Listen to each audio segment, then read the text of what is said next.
Apprendre à être créatif n'est pas une option, et voici les vrais enjeux.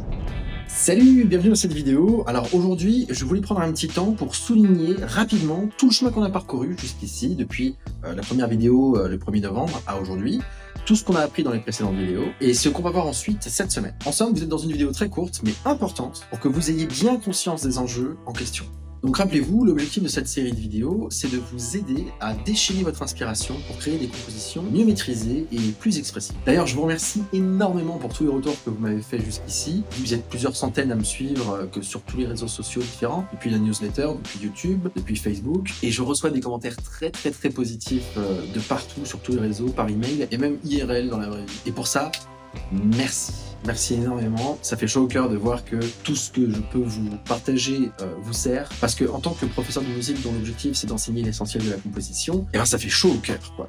Donc merci énormément pour tout ça. Alors si vous n'avez pas vu les vidéos précédentes, je vous invite à aller les voir, elles sont déjà publiées, elles sont en ligne, je vais vous mettre un lien dans les commentaires. Alors, apprendre à être créatif, c'est pas une option, parce que si on ne développe pas sa créativité, on tourne en rond en jouant constamment les mêmes riffs et les mêmes progressions d'accords, on écrit du réchauffé, pas vraiment intéressant. On se décourage petit à petit au fil du temps jusqu'à en venir à redouter les sessions de création, et on finit par se décevoir soi-même de ne pas arriver à créer de la bonne musique. Donc pour toutes ces raisons-là, pour moi, développer sa créativité, c'est la base. Avant même d'améliorer sa technique d'écriture, avant même de savoir faire des arrangements très sophistiqués, si déjà l'idée qu'on propose à la base elle n'est pas terrible. Peu importe la manière dont est réalisée l'idée musicale, avec du sweeping, des arpèges, des rythmiques complexes, des tutti impressionnants, des ornements foisonnants. Si l'idée à la base n'est pas créative, pas intéressante, et ben tout ça, c'est que de l'esbrouf en fait. Et c'est tout le propos de cette série de vidéos en fait. J'aurais très bien pu vous apprendre comment harmoniser une mélodie, comment sound designer une basse bien profonde, bien puissante. J'aurais pu vous apprendre comment sculpter le timbre de votre guitare, de votre piano. Bref, j'aurais pu vous donner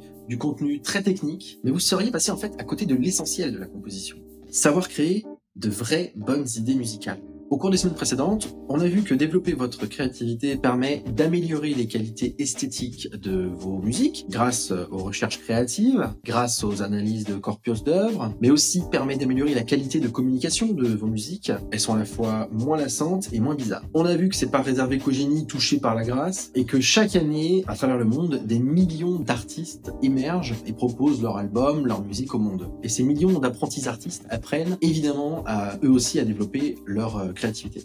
Et on a vu qu'il était possible de produire plus rapidement et plus simplement, tout en restant créatif. Et que plein d'autres musiciens qui ont des deadlines hyper serrés sont déjà capables d'y arriver. Du coup, en toute logique, cette semaine, vous allez découvrir ce qu'il faut faire concrètement, étape par étape pour y arriver, les problèmes que vous allez sûrement rencontrer sur le chemin, et comment bien s'y prendre pour s'assurer d'être vraiment créatif. Au fond, en apprenant l'essentiel de la composition, c'est-à-dire développer votre créativité, vous allez être capable, comme moi et mes camarades en cours de graphisme, comme moi et mes autres camarades en cours de composition de musique de film, vous allez pouvoir y arriver aussi. Vous aussi, vous pouvez trouver des idées musicales vraiment intéressantes, sortir de la simple petite loupe et développer vos idées vers des compositions bien articulées, exprimer avec plus de justesse votre intention musicale, c'est-à-dire créer de la musique qui exprime vraiment ce que vous voulez transmettre à l'auditeur. Vous êtes capable de transcrire n'importe quel concept abstrait, n'importe quelle émotion en notes de musique, et que ce soit convaincant. Vous développez un univers artistique plus mûr, plus affirmé, et vous commencez du coup à créer votre patte musicale, votre signature. Mais ça s'improvise pas. Pour écrire des musiques plus inventives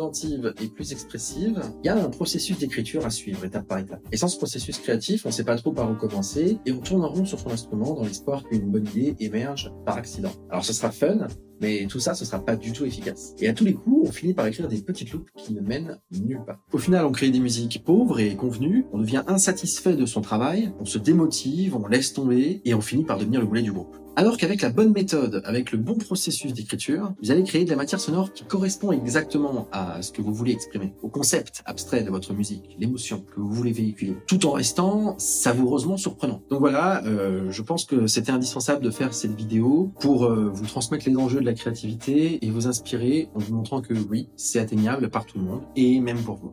Mais à ce stade, la prochaine question c'est, comment on fait concrètement? Et oui, j'imagine que vous êtes impatient de découvrir les rouages de ce processus, et c'est pour ça que dans les vidéos de cette semaine, je vais carrément partager avec vous mon processus d'écriture étape par étape, qui est directement issu de mon programme d'accompagnement qui s'intitule l'essentiel de la composition. Donc voilà, je vous invite à regarder les vidéos de cette semaine jusqu'au bout, ça va être, je pense, très enrichissant. À demain! Merci d'avoir regardé cette vidéo et pour aller plus loin, sachez que je dispense une masterclass gratuite ce dimanche pour vous aider à passer de musicien amateur à compositeur inventif. Inscrivez-vous à la masterclass, ça va être très riche en informations. C'est une masterclass qui est interactive, vous allez pouvoir me poser directement vos questions également. Lien dans la description, salut!